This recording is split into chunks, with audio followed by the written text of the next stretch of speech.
on the Art Nouveau genre. That's beautiful. I can tell that's beautiful even looking at the back of it from here, that it's a beautiful piece. And what would be the dollar value of that? That's about $50,000.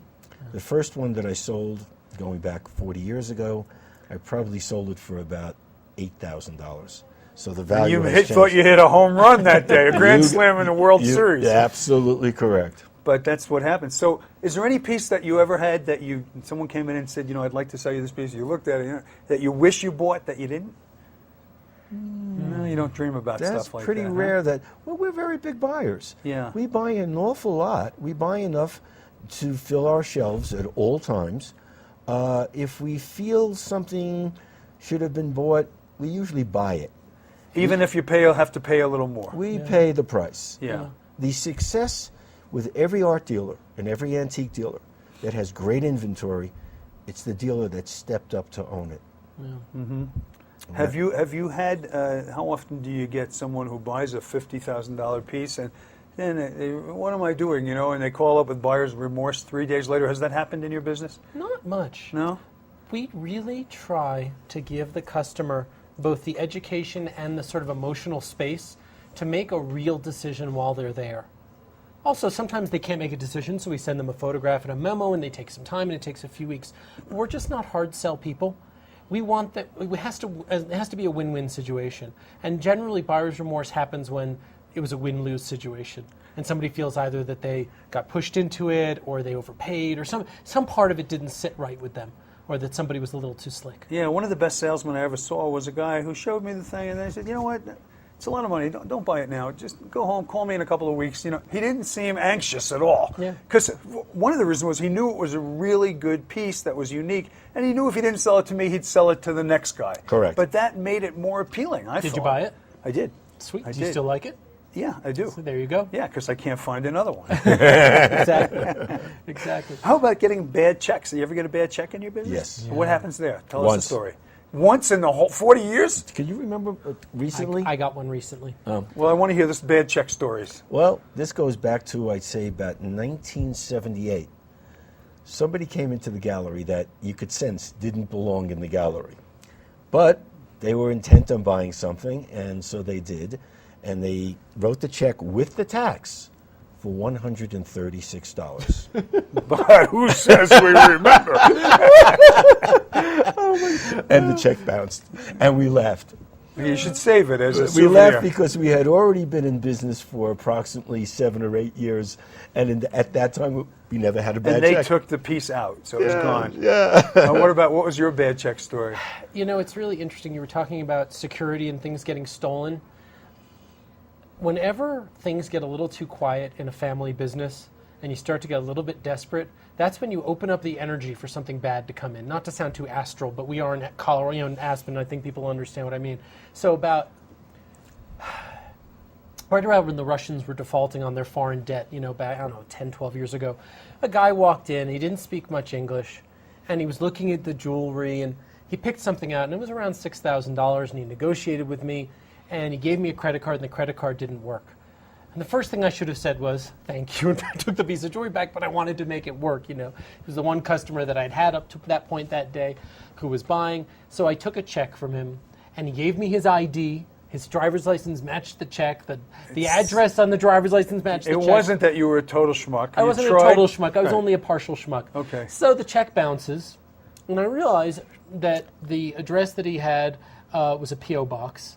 And those are any schmuck can get a P.O. box. Wait a minute, I have a P.O. box. Well, they don't deliver up where I live. It's funny, you're not such a schmuck either. Anyway, so I went down to the place. They said that he hadn't been there in months and that he closed the account. And not to sound cavalier, but it was a small mistake. It was sort of like the $136 equivalent in today's 2000. dollars. It hurt, let me tell you, but it didn't hurt that badly. And you learned something from it. And I guess it's not so bad if you learn something from it. And I you can did. get beat again. In I general, learned you not want to be trust desperate. people. I do, but I also learned that it's really important never to have an air of desperation about you, because the truth of it is that one sale isn't going to make our business better.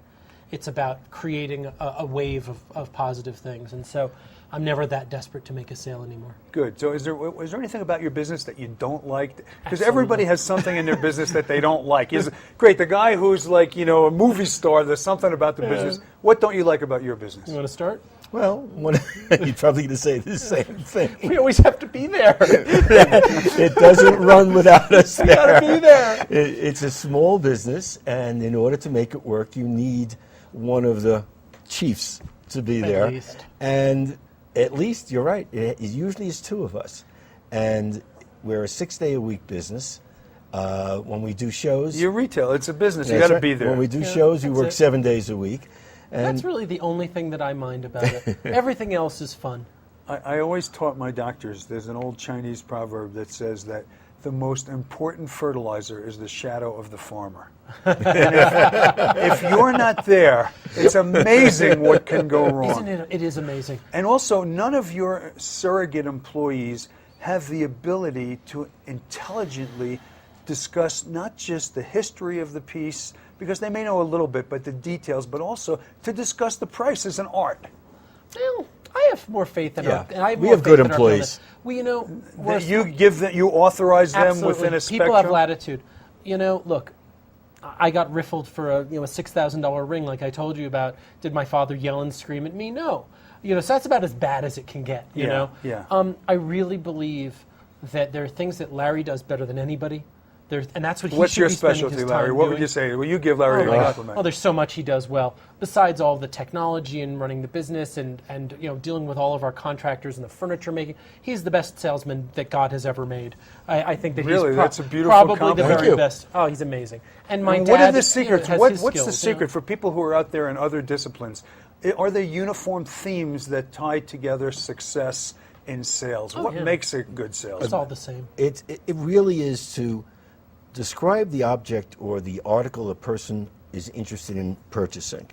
Shows them things that they might be interested in purchasing, and be honest with them. Give them everything and anything they should know about what they're purchasing to feed the information to them properly, and then eventually to ask for the sale. People You sometimes close the sale Can't is tell an how many important people thing, never right? Yeah. actually ask, would you like to buy this? because the Otherwise, buy- you're just an order taker. the buyers many times they want to buy the piece and then they're not sure of themselves. Well, you have to help them make themselves feel comfortable with it and ask them to buy it. Yeah. And they say, "Gee, I never thought about that."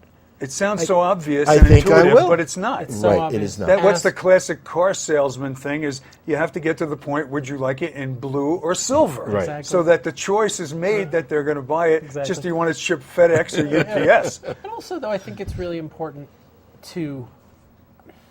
it's important that you actually listen to what the person's saying to you and read what their body is telling you. Because some people are getting more and more uncomfortable as the situation is going on. So you have to stop going in the direction you're going in with them, because it's going in a bad direction. Even if it might lead to a sale, then it could lead to the buyer's remorse. So you have to go in a different direction. And I've heard Larry talk to people about skiing and about their cats and their dogs and their children and their country houses. And sometimes I'm sitting, a lot of the selling gets done on the telephone. I'll be sitting in the office and I'll be working on things, and I'm hearing him talk about things with people and thinking, God, what on earth is he doing? Oh, yeah, he's selling. But that's, He's selling. That's what he's doing. that's exactly right. And it is an art form. It is. It is. It is. And you get better at it. Yes. My favorite thing to do is to go into other stores and have people sell to me. Because I learn from every single You person. see something from and there's 1,000 techniques. There's not one. Yeah. And there are 1,000 things not to do. Sometimes you have to just shut up, right? Oh, Absolutely. absolutely. And sometimes the more you talk, The worse it you're like gets. killing that sale. Yeah. And so, what do you love about your business? What is it that makes you gets you excited when you walk in the morning? Well, one of the wonderful things is you meet people like Jerry. People Thank walk you. into the gallery. Yeah, Welcome. fascinating. People walk into the gallery. They're wonderful people we meet. And it goes on day after day that you have great memories. You met somebody that they live in California. They say, come visit whenever you're here. Well, great pleasure many times is to come and visit. The people love to see you walk in the door and recognize all the pieces they've purchased. They can talk about it with you. And meeting these people is a great pleasure, and I'd say that's one of the great Beautiful. prizes. Well, we have to do a wrap here. It went really fast. This show's a great show. You guys are terrific. Thanks, man. Ben and Larry, go see them at the Antique Show this week, or if you miss it, when you're in New York, stop by and say hello at the Macklowe Gallery on 61st in Madison, right across from Barney's. And we really appreciate you sticking with us today, and we'll see you next week. Thank you. Thanks, Jerry. Thank That was you. great.